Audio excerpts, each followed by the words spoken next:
Yeah, it is another episode of the Autumn Windbags. RJ Clifford, Juan Soto. Let's have some fun today.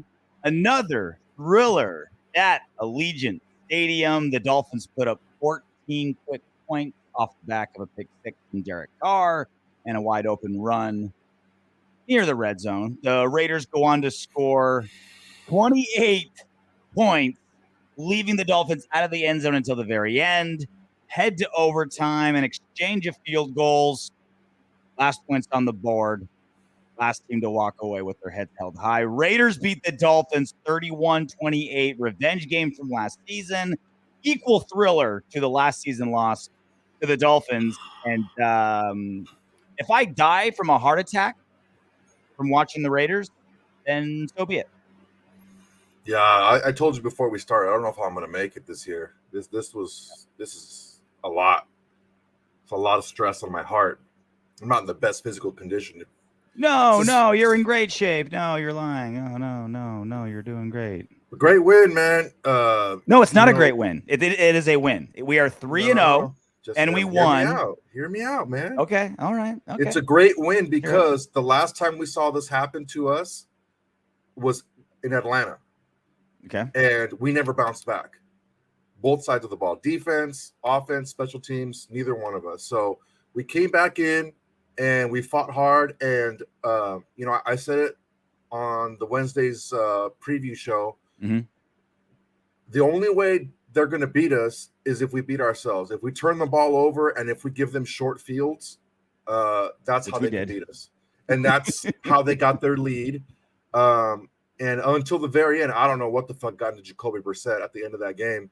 But that was the only way we were going to lose this game. I said we could run on them. Peyton fucking Barber got 111 yards or something like that. 111 yards. We were able to run. This is the kind of if you're looking at the positives, this is the kind of game that you can look back on and be like, okay, if we don't come correct from the very beginning, this can escape. Even this is a team that lost 35-0 last week. Did you really know how to make a thrilling overtime win sound depressing, Soto? You're really dragging this show down. We are. I said it was a great win. You said it wasn't. You're like, it's such a great win, and we got to do this. Hey, how about this? I'm physically drained. Via NFL research, the Raiders are the first team in NFL history to start 3-0 over three teams that had 10-plus win seasons the season before.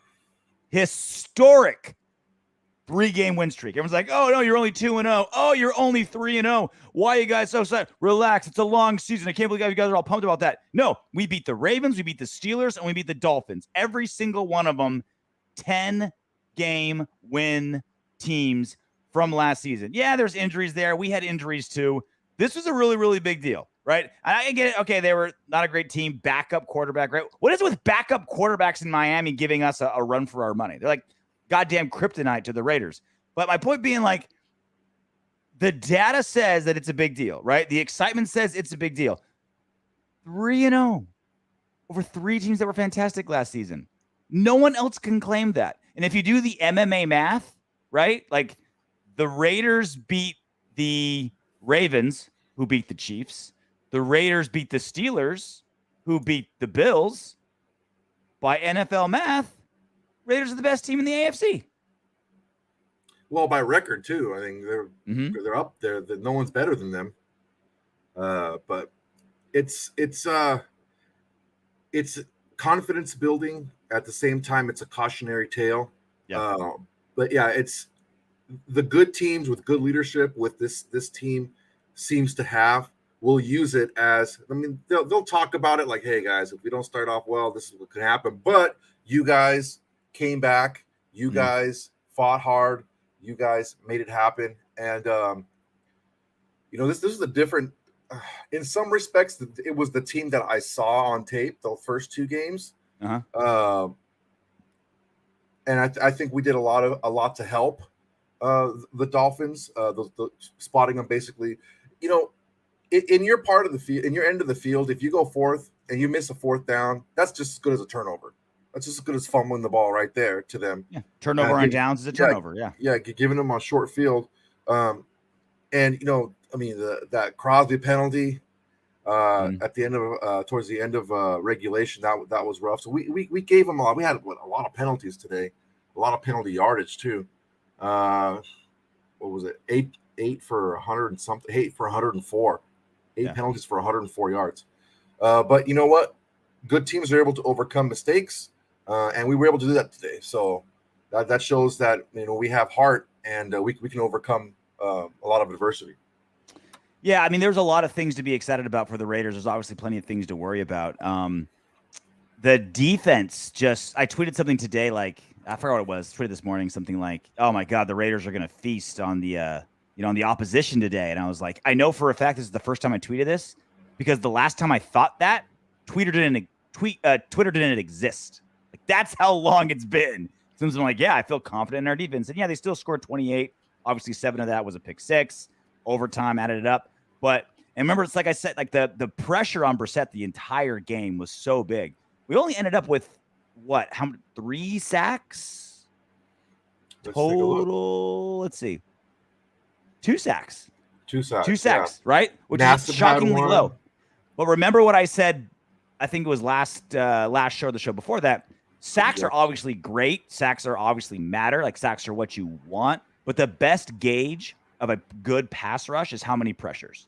Because even though they weren't getting a lot of sacks, they were in Brissett's face the entire time. Multiple times, Crosby's just draped over Brissett, and he's throwing an incompletion or throwing something crappy that could have been an interception, something like that. Like, the pressures are what matter. You want pressures more than anything, right? That is the best gauge, the best metric to find out how well your pass rush is, and that's what we're getting. We're just in the face of them the entire time, and that's what matters the most, and that's what we got. Like, it's not a good, like, the Raiders don't have a good fantasy defense, right? They're not getting pick 6s or like 5 sacks a game, but they're being really goddamn effective, and that's what I care about more. Yeah, they had 7 quarterback hits, and they didn't blitz a lot. I mean, Miami had 9, but 3 of them were Brandon Jones off blitzes.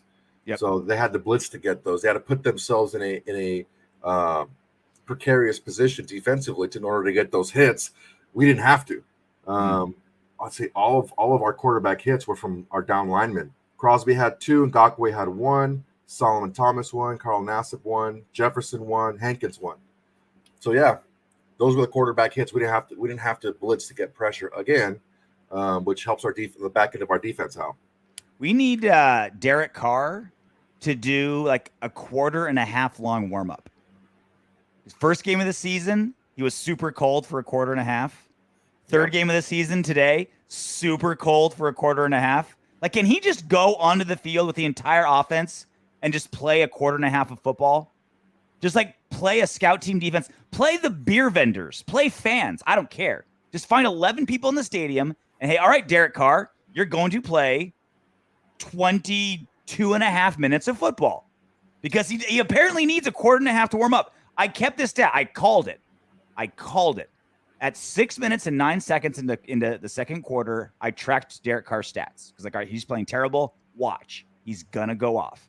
At 6:09 of the second quarter, Derek Carr was 10 of 9 for 134 yards, 7.1 average. 10 of 9?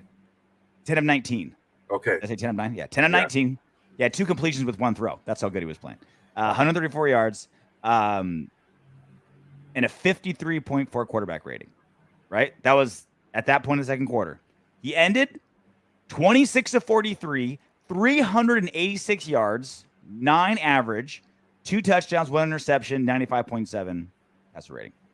I knew it. I knew he would, because he just starts so damn slow. Like, is he not stretching enough? Do we got to put him on like an Aerodyne machine before he goes out there? Like, he just always starts so slow, but he always takes off late when we need him. And that's going to be the thing this season. It's going to be the defense bailing us out early, offense taking over late. I'm telling you, it's happened twice in 3 games. It's going to be the theme for the rest of the season. I think we have to look at the scripting by John Gruden, the first 15 plays of the game.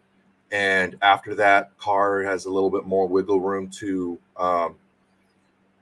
change plays and call the plays at the line from what he sees. Part of that is it's a negative and a positive. John Gruden scripting plays doesn't really know what the defense is going to do, but the way he scripts his plays, it's not only to get yardage to score points, it's also to bring out tendencies from the defense, which Carr then uses later in the game. So it's a plus and minus, which is it both adds. It gives us just Carr more ammunition as a smart quarterback. But I want to talk about one thing real quick. You want to talk about Gruden's play calling, please, or Gruden's like game management? Oh God, we'll talk about that later. I want to talk about that interception. Foster Moreau stopped running. And Foster Moreau didn't have a very good game at all. He had a big pass interference against himself. He basically caused that pick six by cutting the route short when he shouldn't have. He got. Are we sure he should have? Are we 100% sure? Because it looked like a route where like you settle into the zone if it's a zone, and if it's man, you keep going. Because he would have kept going, he would have caught it. Carr thought he should have kept going. Whether it was Carr's fault or Moreau's fault. If I'm gonna pin it on one or the other, I know Derek Carr knows this offense inside and out. Yeah. And I mean 99 out of 99 times he hits the quarterback knows what he's doing and he sees what he has a better view of what he's seeing than the receiver does. But also he should have been called for a couple of holding calls. He's just getting trucked, trying to help out blocking. So Foster Moreau didn't play too terribly well today. He was just part of all the offensive line problems that we had today. Yeah, Jack, he was under pressure, but Moreau just stopped. Moreau just stopped. If Moreau would have kept running his route, it would have been a completed pass. Yeah. Let's talk about John Gruden's game management, because it's going to give me a heart attack. It is a roller coaster how he manages a football game. So you look at calling a timeout with that near touchdown where it's down at the goal line, and he calls a timeout to give the refs the chance to like assess it themselves. Why not just throw the flag? Why not just throw the red flag? If you're wrong, then they cost you the timeout that you already just spent. Yeah, that was a head scratcher. That made it was a terrible, like it was clear he was clearly down. Like Drake was clearly down on like the 1 yard line, right? Like we all saw it in the replay. Okay. Gruden makes bad calls all the time. But he wastes the timeout instead of just genuinely calling it when you could have just lost the timeout anyway. Dumb. And then why did he not kick it the second we were within a chip shot field goal range of Daniel Carlson? Like, why are you going for it? Like, why are you giving it to Peyton Barber, who already fumbled on the goal line once today on 3rd and 1, when you could have just chip shot at Daniel Carlson? He has the longest field goal streak. I know Daniel Carlson missed his extra point. Even the greats sometimes miss, right? Yeah, he has the longest field goal make streak in football. And you're like, no, let's hand it to the kid, the free agent off the scrap heap player. Give it to him on 3rd and 1 when Daniel Carlson can just chip shot it. Like, what is Gruden thinking? Well, the same thing he was thinking by giving Kenyon Drake all that money, and he's being outplayed and leaped over in the depth chart by a guy they picked up off the scrap heap after the second week of the year. Yeah. Did Daniel Carlson mix that extra point on purpose just for his fantasy points? Just for the drama? Just for hitting up. I did it for the drama. I gotta build up some drama up in here. Also, Vegas fans, they still – okay, I get it. Like, it's a new franchise. This is your second game, not counting preseason. They still haven't learned when to cheer and when to shut the fuck up. They still haven't learned. Derek Carr had to do this, like wave, like put the hands down, like 5 times, 6 times. Like, shut up, crowd. We're on offense. We need to hear. Save it for when Brissett's like – carving us apart in a 2-minute drill. That's when you should be screaming, and that's when they're quieter at the bar. It's tough, man, because they're in Vegas, so they've been up for 36 hours. That's like me. I was in Vegas last night. Flew in this morning. I knew when to cheer. Boy, there I'm trying. Bazing. Can we talk about that Dolphins safety in the first half? Yeah. No. The The safety. safety. The safety. Oh yeah, that was a terrible call. Throwing a screen.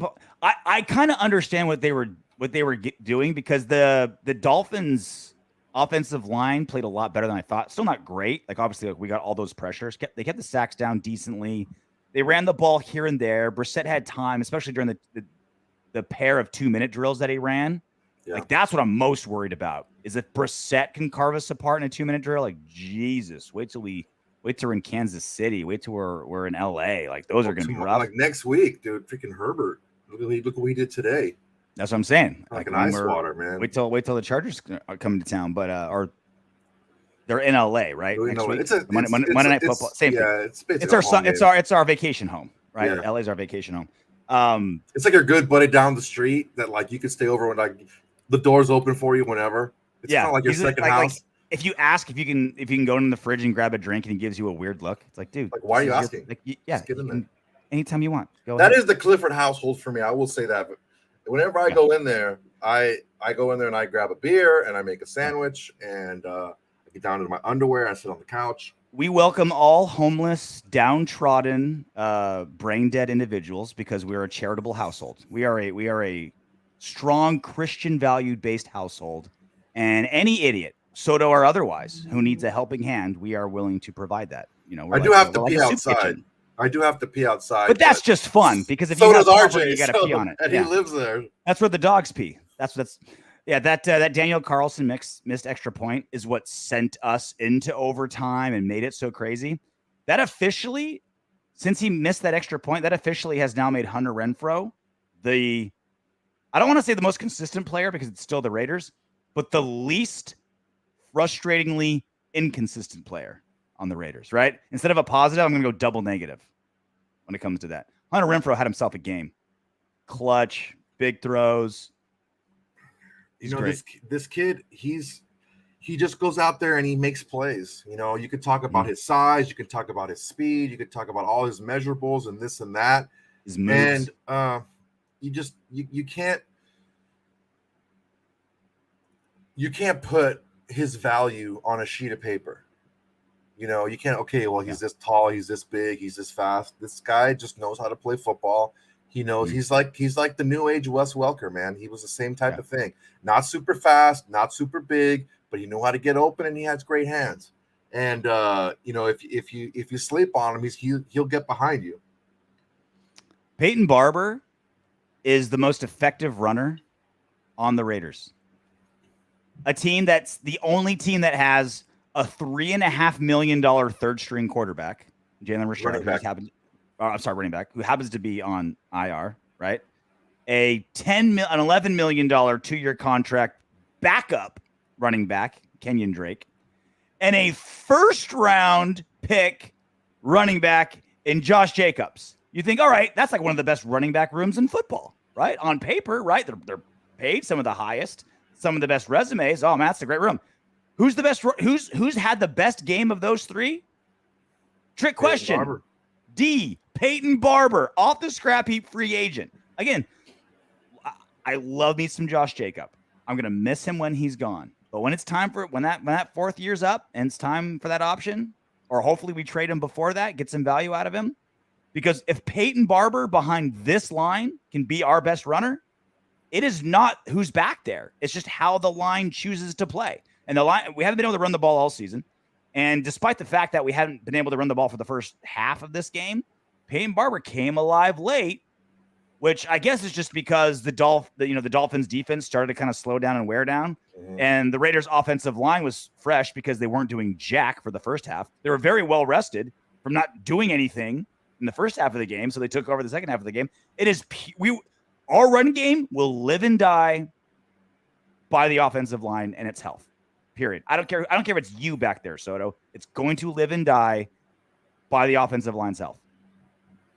Yeah, Peyton Barber's a little bit more of a physical back. And well, he hits holes. He hits Drake's just kind of like, oh man, this isn't gonna work. Drake is such a disappointment, man. He is such a disappointment right now. He's not running well. He's not seeing they're not running a scheme that's conducive to with Drake. The way he runs, you have to do more of a power running scheme with him and saying this is the hole, this is where you hit it, and go from there. But Peyton Barber and Jacobs are, run that stretch zone style a little bit better, and they're a little bit more. They still hit the hole hard, but they're a little bit more patient initially. It's disheartening to see how poor of a game Drake had. Eight carries for 24 yards. He had three catches for 33, which is 11 touches for 57 yards. Not lighting the world on fire. This game, receiving wise, was a lot more similar to Steelers than the Ravens. Remember the Ravens? It was 19 targets to Waller, 10 receptions, and then it was spread around the second game. This was more like game 2 than like game 3. Brian Edwards led the team with yardage with just 89. Hunter Renfrow tied Darren Waller for most receptions, 5. Henry Ruggs had another good game by his standard, 4 receptions, 78 yards. Renfrow and Ingold had the only 2 receiving touchdowns. How about Alec Ingold catching Peyton Barber's fumble on the goal line midair, almost getting it himself? Then Gruden's like, "Okay, you recover a fumble on the goal line. We're giving you a spider white. We're giving you you're getting spider white banana, right? You're getting the rock and you're scoring a touchdown." Ingold and Renfrow, the only 2 touchdown receptions for the Raiders. Yeah, that was my big worry. Is this Dolphins team just knows how to make great turnovers. Mm-hmm. They know how to create turnovers, and they do them at very opportune times to keep you out of the end zone and to make it easier for them to get in the end zone. So, I mean, one stat that I really want to take a look at here, and this shows you how different the game is for Derek Carr this year as in previous years. Zay Jones, his longest catch, 15 yards. Peyton Barber, his longest catch, 23 yards. Kenyon Drake, longest catch, 16 yards. Waller, 23 yards. Renfrow, 25. Ruggs, 23. Edwards, 34. Pushing the ball down the field more. And it goes to show you that he has the tools to do it, and we need every bit of it to win these games. It didn't have to be this nail biter. It didn't have to be a nail biter like this. But you know what? The Dolphins get paid to play too. They're professionals as well. Those are professional athletes out there, and that's what they do.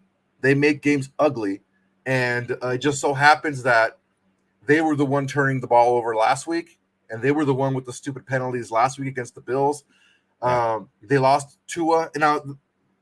One thing I will say about last week for Miami, the Tua offense is completely different than what you saw today with Jacoby Brissett. Theirs was more of like a running style, like a college up tempo. Everything's either an RPO or a play action type offense to get Tua on the run, throwing the ball on the run, and get everyone kind of the scramble mode. That's more their offense with Tua in the game. With Brissett in the game, they looked a lot better offensively at times, but it was especially late. But we gave them, basically gave them 14 points. The Dolphins offense is basically the Raiders offense, except they have Jacoby Brissett and we have Derek Carr. Like, look at the weapons. Like, the Dolphins have weapons. Like, Gesicki's a legit tight end. He's a legit tight end. Waddle, Devontae Parker, William Fuller. That is a handful. Yeah, that is a serious handful of weapons. Malcolm Brown, Gaskins, like they have weapons, but the problem is their offensive line is terrible. Ours is not great, but that's mostly because of injury. And then so that's kind of the same. Like our weapons, damn good. Like they don't have anybody as good as Waller, but like I would say if you took all their best weapons, average them out, they're about the same as all of our weapons averaged out, right? I'd say pretty close. Not like when both healthy, pretty close. Lines both equally shitty for different reasons, but we have Derek Carr, they have Jacoby Brissett. That's another example of just how big Carr has been the last 2-3 seasons. Is he has that's the difference maker between the Raiders and the Dolphins on offense only. Yeah, honestly, like I said on Wednesday, they're a mixture of the Ravens and the Steelers, just not as good. They have weapons. They're just, I would take our weapons over their weapons. I would take our tight end over their tight end. Yeah. We didn't even see Ahmed very much, or if at all. And he's like their big pass catching back out of the backfield. He's really quick. But man, this is what they do, man. This is how they win games.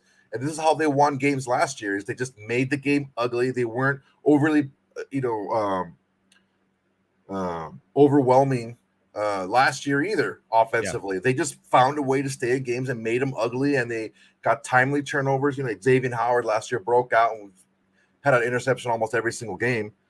But that's how they play. This is how they play. This is how this team wins. They're not going to beat you on star power and just ability. They're going to beat you by making you look bad and making you make mistakes. And fortunately for us, they had 8 penalties as well. Not nearly as many yards as we did, but they did prolong some drives for us with their penalties. Brissett was the right quarterback for our type of pass rush. Like, there were multiple times where I'd saw like Yannick Ngakoue just like fire off like a bullet out of a gun, and it would be just like a dive down the middle or an RPO of some kind, or Brissett just kind of list like slightly to the left, and like Ngakoue would just like zoom, just like fly right by him, yeah, and he'd be able to scramble out and go. Now, if it's a stationary target on like a 5-step drop, Ngakoue's going to take his head off, right? So like against like, the Chargers, or, when the Giants coming up, or like the Washington football team coming up, that's exactly what you want. But against like the Chiefs, or like we saw today, mobile quarterbacks, they're going to be our kryptonite. And even though like our pass rush, I'm not saying change it, because the pressure still broke up plays, still got some sacks, still got things where we want. But really smart mobile quarterbacks are our kryptonite. Like, guys are just like hair on fire looking for sacks, which is how you have to play in Gus Bradley's offense. But that type of style, how you beat it? Beat an athletic quarterback. And we saw like a poor man's version of that be pretty effective today. Yeah, he's a lot bigger than I thought he was. Yeah. Jacoby Brissett. He's a big guy. 6'4", 235. He's a big guy. That's what people say about me when my zipper's down. Stop it. Yeah. He shrugged off a lot of sacks that even got Big Ben down last week. Yeah. He's a big kid, man. He can move around the pocket too. He does a good job of creating extra time for himself around he's not the kind of guy that's going to roll out and beat a guy to the corner to give himself a better throw, but he's going to move around in the pocket and extend plays. And we saw it on that game tying touchdown, or the touchdown that led to the 2-point conversion. He can move, and when he needs to, and he shook Perriman on that. It was him and Perriman at like the 3-yard line. Yeah, he gave him a little jab step, and Perriman just whiffed. And Perriman had a game. 14 Perriman tackles, is a thug, dude. Solo. Perriman had a game. That wasn't his play, but Perriman had a game. Like, because on paper, I thought in the 2-minute drill, that's when our defense would take over, right? Jacoby Brissett, you're like, okay, they can't run the ball. Offensive line's terrible. Instead of Brissett doing like a play action or being mobile, he's just taking 5-step drops and just throwing the ball, trying to get out of bounds. Like, okay, this is when we're going to eat him up. This is where our pass rush is going to get him. We're going to force Jacoby Brissett to be a pocket passer. Nope. That's when they moved the ball. That's when they were most effective, is when I thought our defense would be most effective. And that's going to be a big problem moving forward. We were able to overcome it this time, but that's going to be a big problem moving forward. Again, if Jacoby Brissett in a 2-minute drill can eat us apart, good God, man. The thing is, the defense worked, okay? Yeah. The defense worked in this respect. The Crosby penalty, that would have been a punt. Mm-hmm. So the defense did work. You can't give these guys. Is giving up 28 points to the Dolphins saying the defense worked? Well, I guess 21, because pick six was what I'm saying is the defense worked as far as it would have gotten them off the field. Mm-hmm. And so that we would have won the game in regulation. And the other time was a 4th and 20. I don't know why you have Gillespie in there covering their best offensive weapon. Yeah, that was just a mismatch. And they got 26 yards on 4th and 20. So, I mean, if you asked me before the game, hey, Dolphins are going to be 4th and 20 with a chance to ice the game if you stop them, do you want to take that? I would have said yes. It's just, shit happens, man. Yeah. Remember when Sanjeet came on our show before the season and he was like, yeah, I think our defensive line is going to be a top 10 defensive line. I was like, okay, dude, whatever. He might have undersold them. He might have undersold their defensive line with that kind of pressure that we're getting. And again, it's built knowing what the errors are going to be, right? Hair on fire, go downfield, get the quarterback, just rush. And so you're going to be able to beat that, with multiple quarterbacks and schemes and stuff like that. But what it's meant to do is doing so effectively. Every single type of offense we've played, every single type of offensive line we've played, we've gotten pressure. Not a ton of sacks, but again, I stand by it. I'd rather make sure the pressures are consistent. Like Max Crosby, when he had his 4-sack day, was it 2 seasons ago? 2 years, his rookie year. His rookie year, 2 seasons ago, 4-sack day. I was like, that's awesome. Oh, great. And it was clearly good things to come. I'd rather you get consistent, 6 pressures a game than 4 sacks one time and then 2 or 3 pressures per game moving forward. You know what I'm saying? I'd rather you just consistently get pressure and ruin what's happening in that backfield. Yeah, I mean, to go along with what you're saying, the interior of our line, those defensive tackles have been playing amazing. Yeah. So fifth on the team in tackles today, Jonathan Hankins, tackle. Mm-hmm. Tied for 6th. Quentin Jefferson had 4. Darius Philon had 4. Solomon Thomas had 4. So these guys were all around the ball, and it wasn't just they're creating. See, when you get pressure on a quarterback, it's not just you only do that on passing downs. You're in the backfield all the time, and that pressure comes up the middle, so they can't shade to either side, because if you do that and leave these guys up the middle single covered, or you just leave a back on one of these guys, they're going to get through. So big props, not just to the defensive line, but the interior guys were playing really well today. And they had the sacks. I mean, Solomon Thomas had a half a sack along with Carl Nassib, and Quentin Jefferson had a sack. And I had big hopes for Jefferson. I don't know if you remember when we signed him. I'm like, what? Keep an eye on this guy, man. He was. I forget everything you say 10 seconds after you say it. Oh, well. That's how I stay when I say stuff about Derek Carr. Yeah, because that one sticks in my brain. I always remember how much you shit on Derek Carr. I can't wait to do What Up Windbags next show, because the entire comment section is people just asking why you can't admit you've been wrong about Derek Carr. I have not been wrong. He's had 5 straight 300-yard games. He gets to 6. He ties Rich Gannon for the Raiders record. He has been wrong. I haven't been wrong. I said from the very beginning. I'll let the Windbags be the judge of that. Dude, I don't need the Windbags are fucking brainwashed by you. But we're both here, Soto. We're both. They're not drones. They hear what you say. They are. They see the game, and they can make their own judgments. Okay, let them make their own judgments. Then I give 2 shits what they say. I don't believe you. Why are you in the comment section arguing all the time? Then I'm not arguing. You're arguing right now. You're just very argumentative. I'm defending myself. That's okay. I'm not arguing. That's why I took you under my wing. Again, Derek Carr, 26 of 43, 386 yards, 9-yard average, 2 touchdowns, 1 interception, bad one, pick 6. Dug us in a 14-0 hole.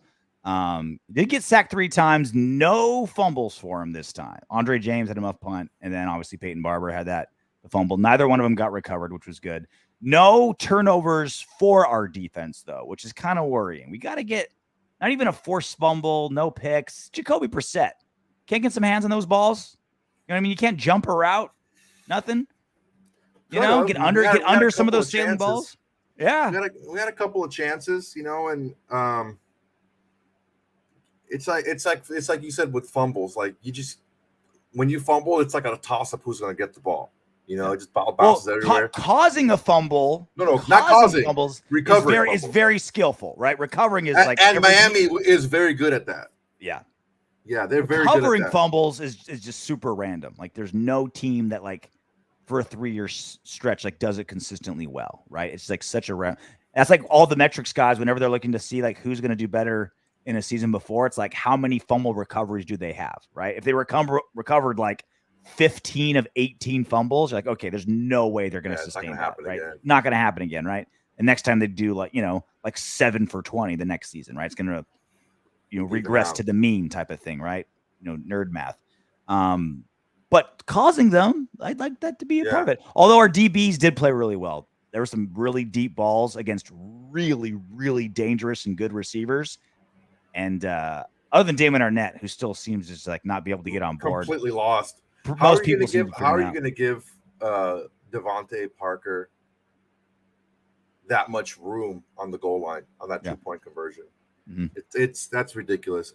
Anyway, does anyone play smarter than a person who's like knows he shouldn't be playing but he is? I mean, after Peyton Barber, after he fumbled on the goal line, he's like, "Oh shit, I better get right." He had both hands on the ball. He was running like this the entire time, and until unless he was in the open field, like his last big run, he ran through the middle of that line like, "I'm tucking this shit up. I'm protecting it with my chin." There's no way.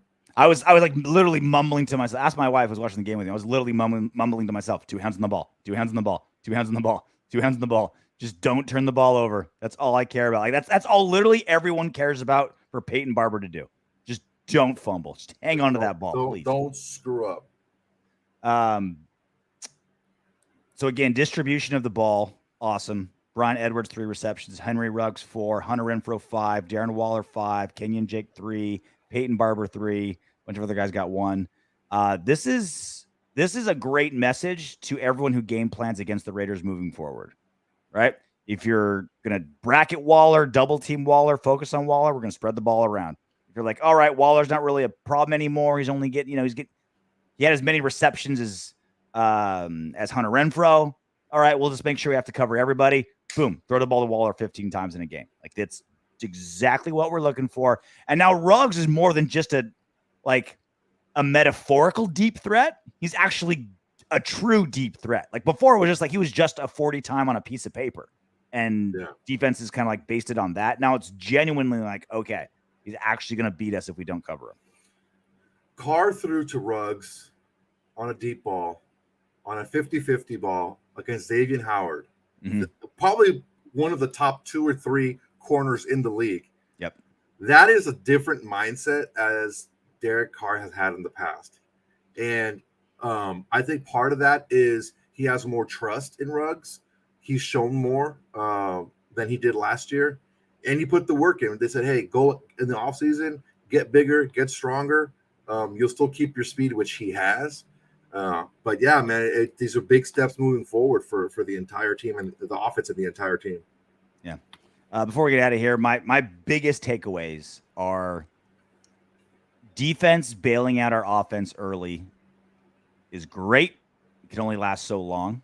I mean, as long as Derek Carr and the offense is still putting together a good offensive game, right? 31 points, 380 yards passing, finally had a 100-yard rusher, right? As long as they can do that eventually, it's forgivable. But why not just start hot? You know what I mean? Just warm up for like a quarter and a half. Let's do that. And and we're still consistently getting pressures, and that's still drastically affecting our opponent's offenses. Just keep that pressure going. Great. I don't care if the sacks come, way better. But just stay in the quarterback's face, and I'll be happy. And offense, let's not start so cold as best as possible, please, for the sake of any future aneurysms I may have. Yeah. Yeah, you have to go back to Gruden's script. There's 6 games in a row now where they haven't scored in their first drive. Yep. Leading into last year, so that's a problem. That's definitely a problem. The end of the year, the last 3 games were 3 and out. No, these first 3 games, no points. So we can't rely on our defense to come up that big, that consistently, especially when we're going to start playing some, I would say, much more talented offensive teams. Like next week, we got the Chargers next week. We got the Chiefs coming up. So yeah, it's going to get tougher defensively, And we need to make sure that we keep everything firing defensively, and our offense doesn't put us in a hole again. AFC West, Raiders 3-0 over good teams. Broncos 3-0 over shit teams. Fourth place, last in the AFC West, Kansas City Chiefs. Ah, you poor suckers. All right. Well, yeah, we'll be back on Wednesday with our regular show, both on the podcast and on YouTube. If you're watching on YouTube, subscribe to the podcast. If you're listening on the podcast, make sure you subscribe to our YouTube page. Cross-pollinate. Audio, visual, we're in your face the entire time. But until then, knock on wood if you're with me. Woo!